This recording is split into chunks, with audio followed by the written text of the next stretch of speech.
8월 21일 라디오 금천 뉴스라인입니다.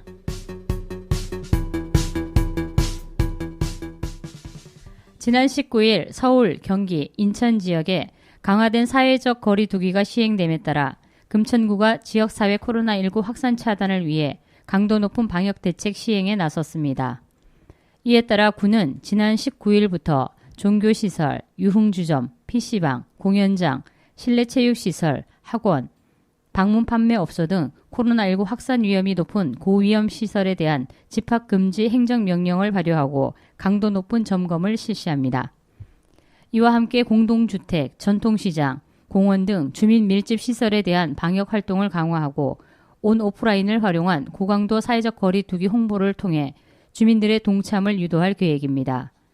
아울러 구는 복지시설, 문화체육시설, 주민지원시설 등 공립시설에 대해서도 운영을 제한하고 철저한 방역관리를 실시하는 등 코로나19 지역 확산을 원천 봉쇄할 방침입니다.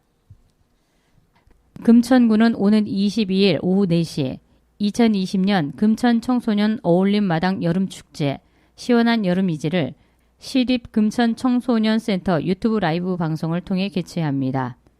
구가 주최하고 시립 금천 청소년센터에서 주관하는 금천 청소년 어울림마당은 지역 청소년들의 끼와 재능을 마음껏 발산할 수 있는 구의 대표적인 청소년 축제로 청소년 기획단이 직접 축제의 전 과정을 준비하고 추진합니다. 이번 온라인 여름축제에서는 사전에 촬영한 청소년 동아리의 밴드, 치어리딩, 댄스, 악기 연주 등 다채로운 공연을 감상할 수 있으며 온라인 체험 부스를 통해 자외선 팔찌 만들기, 에코백 꾸미기, 흑당 버블티 만들기, 사진 촬영 기법 등 다양한 체험을 할 수 있습니다. 온라인 체험 부스 참여자는 사전 신청을 통해 배송받은 키트를 가지고 방송 당일 라이브 영상을 보며 체험에 참여하면 됩니다. 아울러 방송 당일 실시간 채팅방을 통해 여름 노래 맞추기, 여름방학 사연 낭독 등 다양한 이벤트에 참여할 수 있습니다. 한편 올해 청소년 어울림마당은 지난 8일 온라인 개막식을 시작으로 11월까지 진로축제, 다문화축제, 폐막식 순으로 진행될 예정입니다. 금천구 새마을부녀회가 지난 18일 은행나무시장 상인회와 일회용 비닐봉투 줄이기 자발적 업무 협약을 체결하고 은행나무시장에서 장바구니 사용 장려 캠페인을 전개했습니다. 이날 행사는 전통시장의 비닐봉투 사용 문제에 대한 인식 공유를 위해 마련한 것으로 사회적 거리 두기 실천 차원에서 부녀회원 12명만 참여하는 소규모 행사로 진행했습니다. 새마을부녀회는 이날 장바구니 사용에 대한 동참을 유도하고 일회용 비닐봉투 사용을 줄이기 위해 시장 방문객들이 비닐봉투 없이 구매한 물품을 가져오면 장바구니를 무료로 나눠주는 캠페인을 벌였습니다. 금천구가 지난 19일 금천구청 잔디공원에서 단재 신채우 선생 모가나무 묘목 식수 행사를 진행했습니다. 이번 행사는 강복 75주년을 맞아 순국선열과 애국지사의 숭고한 뜻을 높이 기리기 위해 사회적 분위기를 조성하고 독립유공자 가족들의 자긍심을 고취하기 위해 마련됐습니다. 이날 행사에는 유성훈 구청장, 김원훈 강복회 회장, 우용준 강복회 금천구 지회장, 독립유공자 유족 등 소수 인원이 참여해 모가나무 묘목 2그루를 심었습니다. 모가나무 묘목은 1888년 단재 신채우 선생이 9살 때 중국의 역사서인 자치 통감을 해독하자 조부가 책거리 기념으로 심은 모가나무에서 난 씨앗을 싹트여 키운 것입니다. 한편 구는 강복 75주년을 맞아 지난 11일부터 14일까지 지역 독립유공자 유족을 방문해 유문품을 전달하고 감사와 존경의 마음을 전했으며 봉오동 전투, 청산리 전투 100주년을 기념해 지난 10일부터 5일간 금천구청 1층 로비에서 사진 전시회 만주벌의 별이 되어를 열고 독립군 장병과 무명용사들의 숭고한 희생을 추모했습니다. 재단법인 금천미래장학회에서 구에 거주하는 초중고등학교 재학생을 대상으로 제14기 장학생을 선발합니다. 이번 장학생 선발 대상은 성적 우수, 예체능 특기자, 선행, 자기지도 꿈 이름 등 5개 분야 초중고등학생 77명이며 선발된 장학생들에게는 분야별로 1인당 100만원에서 170만원씩 총 1억 1,700여만 원의 장학금을 지급합니다. 특히 이번 장학회에서 중점을 두고 모집하는 분야는 중위소득 100% 이내 가구를 대상으로 하는 자기주도 꿈 이름 장학금입니다. 자기주도 꿈이룬 장학금은 관심 분야에 대한 자기개발 계획을 수립하고 실천할 의지가 있는 청소년 대상이며 예년보다 인원을 확대해 총 40명의 장학생을 선발하여 지원할 예정입니다. 접수 기간은 2020년 8월 31일부터 9월 4일까지이며 신청서와 분야별 제출 서류는 금천구청 교육지원과로 방문 또는 우편 접수하면 됩니다. 장학생 모집에 대한 자세한 사항은 금천구청 또는 금천미래장학회 홈페이지를 참고하거나 금천미래장학회로 문의하면 안내받을 수 있습니다. 2020년 서울시 어린이 건축학교가 코로나19로 인해 온라인 수업으로 진행됩니다. 어린이 건축 수업의 주요 내용은 국제건축가협회의 어린이 및 청소년 건축교육 가이드라인의 내용을 담은 프로그램으로 9월과 10월에 진행 예정이며 참가 신청 접수 후 각 가정으로 교재 키트가 배송되며 본 수업을 위한 영상은 서울도시건축센터 홈페이지에서 업로드됩니다. 기타 자세한 문의사항은 서울시 도시건축센터 홈페이지 또는 서울도시건축센터로 문의하면 됩니다. 서울시가 여름철 땀 배출, 욕창 방지 등 건강관리에 취약한 중증장애인 2,683명에게 쿨매트, 냉온수 매트 등 냉방 물품을 구매 지원합니다. 특히 이번에 서울시가 구매 지원하는 쿨매트는 중증장애인이 용이하게 사용할 수 있도록 기획된 물품이며 지방에 소재한 장애인이 직접 생산한 침구류 물품으로 장애인 일자리 창출과 장애인 근로자 소득 향상에도 기여할 것으로 보입니다. 이번 냉방 물품 지원은 동주민센터를 통해 독거, 와상, 사지마비 등 중증 장애인으로서 꼭 필요로 하는 대상자를 사전에 추천받아 지원 대상자를 선정했습니다. 지원 물품은 중증 장애인 생산품 시설에서 생산되는 대로 매일 각 주민센터로 배송되며 담당 공무원이 가정 방문을 통해 안부를 묻고 직접 배부하게 됩니다. 서울시와 한국토지주택공사가 도시농업을 매개로 이주민 커뮤니티를 활성화하고 정서 안정에도 도움을 주는 새로운 프로그램을 시작합니다.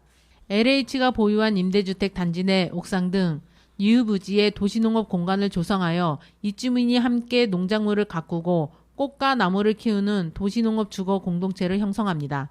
도시농업과 같이 식물을 키우는 행동의 정서적 안정 효과는 실제로 확인되고 있는데요. 서울시가 2017년부터 65세 이상 홀몸 어르신을 대상으로 추진 중인 반려식물 보급사업 참여 어르신들은 우울감 해소, 외로움 해소 등의 효과가 있다고 응답했습니다. 서울시와 LH는 도시농업 공간을 2022년까지 총 900호 주택단지에 조성한다고 밝혔습니다. LH는 단지 내 도시농업 공간을 만들고 코디네이터를 활용해 공동체 활성화를 지원하며 서울시는 옥상 텃밭 운영 등 도시농업 사업 추진을 위한 교육, 체험 프로그램을 운영할 예정입니다. 2020년 서울시 여성 일자리 온라인 포럼 두 번째가 8월 26일 오후 2시 유튜브 서울우먼업 채널에서 라이브로 개최합니다. 청년, 프리랜서, 여성이 말하는 코로나와 나의 일이라는 주제로 코로나19로 고용 한파를 겪고 있는 청년 여성들의 실제 사례를 들어보고 실질적인 대안 탐색을 위한 전문가 토론이 진행됩니다. 포럼 1부에서는 코로나 고용 쇼크로 일자리에 피해를 입은 청년, 프리랜서 여성들이 솔직 담백한 일자리 토크를 펼치며 2부에서는 서울시 여성정책 담당관 및 서울시 여성인력개발기관장, 밀레니얼 세대 커리어 커뮤니티 대표, 대학 교수 및 연구위원 등 민관학의 각계 전문가들이 다시 일하고 싶은 여성들에게 필요한 지원 정책과 실질적인 대안 탐색을 위한 토론을 펼칩니다. 포럼은 8월 26일 오후 2시부터 실시간 스트리밍으로 진행되며 유튜브 검색창에 서울우먼업 또는 서울시 여성능력개발원을 검색하며 모바일로 어디서든 시청할 수 있고 실시간 채팅방을 통해 의견을 남길 수 있습니다. 서울시 소방재난본부는 오는 9월 30일까지 시 전역에서 각 소방서별로 폭염대책 119 구조, 구급상황실 24시간 가동으로 폭염 피해 긴급 상황에 대한 대비를 강화한다고 밝혔습니다. 폭염 대응 활동은 코로나19 방역을 위한 사회적 거리 두기가 2단계로 격상함에 따라 마스크 착용, 2m 이상 거리 두기 등 정부 방역 지침 준수하에 진행하고 일부 대책은 수도권 코로나19 감염 확산을 고려하여 탄력적으로 운영합니다.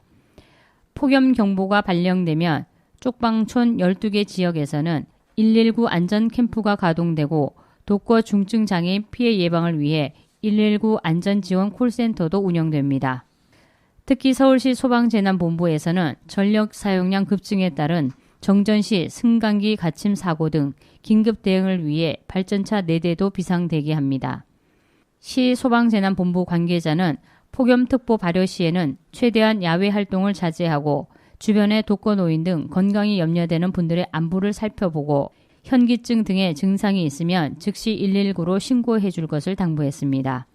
또한 서울안전누리, 국민재난포털, 안전디딤돌 어플리케이션 등을 활용하여 폭염 대비 행동 요령, 온열질환 증상별 응급처치 요령 등을 안내받을 수 있습니다. 코로나19로 마스크 착용이 일상화되면서 입모양을 읽어 대화 내용을 파악해야 하는 청각장애인들은 의사소통에 어려움을 겪고 있습니다. 특히 청각장애 학생들은 선생님의 입모양을 볼 수 없어 학교 수업에서 소외될 수밖에 없는 실정인데요. 서울시 50플러스 재단이 청각장애 학생들의 일상소통을 지원하고 학생들이 학습권에서 소외되지 않도록 입모양이 보이는 투명 마스크 1,500장을 제작, 일선 교육 현장에 기부한다고 밝혔습니다.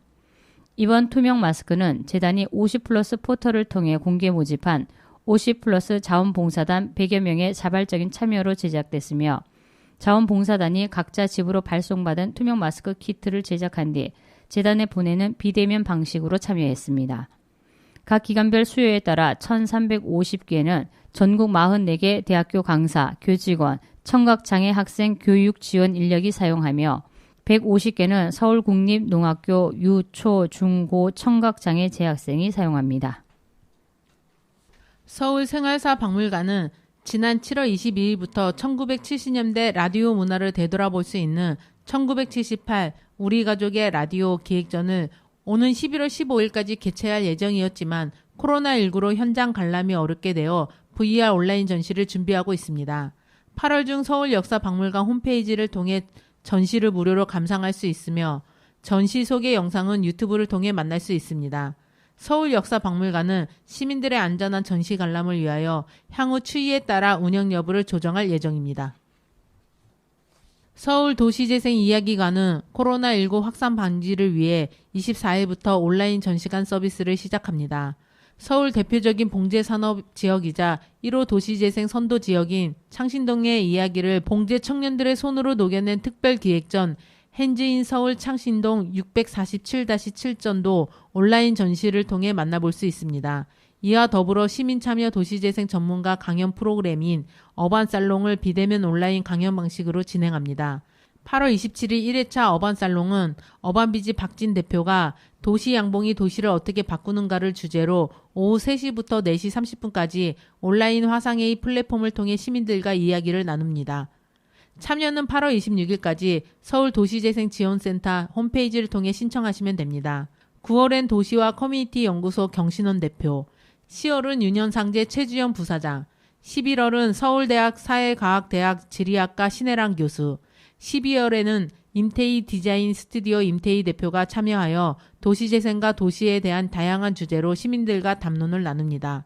서울도시재생이야기관 온라인 전시 관람 및 상설 판매장, 프로그램 신청 등에 대한 정보는 서울도시재생지원센터 홈페이지 및 도니문 박물관 마을 홈페이지를 통해서 확인할 수 있습니다. 서울시는 도시농부의 하루 일상을 담은 유튜브와 사진, 텃밭 작물과 씨앗 등을 그림으로 담아낸 작품, 텃밭 공간 디자인 등 도시농업에 대한 시민 관심도를 높일 수 있는 4개 분야 공모전을 9월 11일까지 개최한다고 밝혔습니다. 공모전은 종류별로 순차적 접수를 시작하여 홈파밍 디자인 공모전, 유튜브 영상 공모전, 도시농부 스마트폰 사진전, 텃밭 및 작물 들어인 공모전 총 4개 분야로 진행됩니다. 이번 공모전은 도시농업에 관심 있는 시민 누구나 참여할 수 있고 서울도시농업박람회 홈페이지에서 신청 기간 및 방법 등 자세한 정보를 확인할 수 있습니다. 서울시가 한양도성을 대표할 한양도성 캐릭터 공모전을 실시합니다.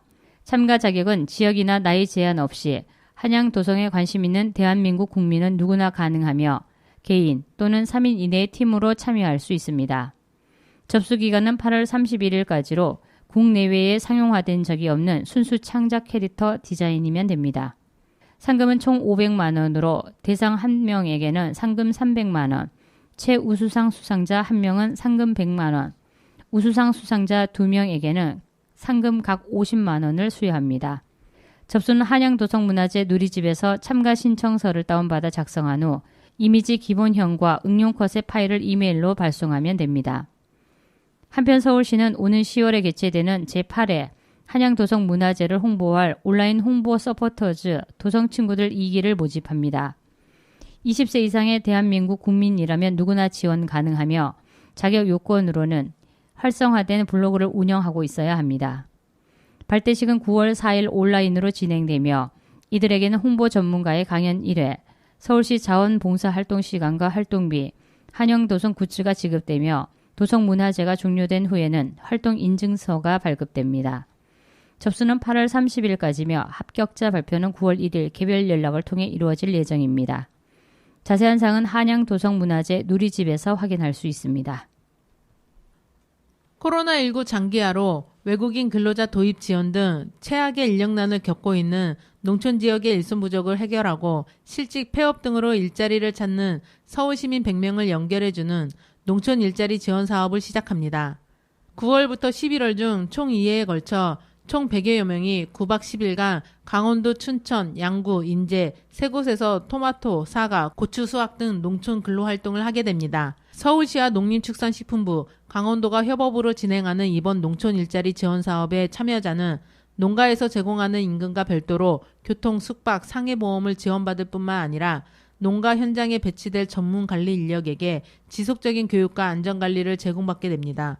서울시는 9월 4일까지 서울시 홈페이지를 통해 1차 신청자를 온라인 모집하며 신청자는 의사소통 능력, 참여 의지 및 기초체력 확인을 위한 사전 인터뷰와 현장 실습을 거쳐 선발되며 최종 선정자는 지역 농가 연결 후 9월 15일부터 최소 10일간 근로활동을 하게 될 예정입니다. 만 19세 이상 서울에 주소를 두고 있는 서울시민 누구나 참여 가능하며 희망자는 서울시 홈페이지를 통해 9월 4일까지 온라인으로 접수하면 됩니다. 서울특별시 교육청 산하 어린이 도서관에서는 서울 소재 초등학교 6학년을 대상으로 9월 21일 온라인으로 제38회 어린이 글짓기 대회를 개최합니다. 이번 대회에서는 온라인으로 사전 신청받은 초등학생 6학년 200여 명이 참여하여 평소 독서로 다져진 사고력, 창의력을 바탕으로 마음껏 글솜씨를 뽐내게 되며 이 가운데 글솜씨가 우수한 어린이를 선발하여 교육감상 1명, 도서관장상을 수여할 예정입니다. 참가를 희망하는 학생은 어린이 도서관 홈페이지를 통해 선착순으로 신청 가능하며 신청 기간은 9월 11일까지입니다. 글제는 대회 당일인 9월 21일 오후 2시 어린이 도서관 홈페이지에 공개될 예정으로 글제 3개 중 1개를 선택하여 생활문 형식으로 글짓기를 하여 제출하면 됩니다. 지금까지 뉴스라인의 김호경, 김진숙, 한영진이었습니다. 뉴스라인은 라디오 금천과 마을신문 금천인이 함께 만들어갑니다.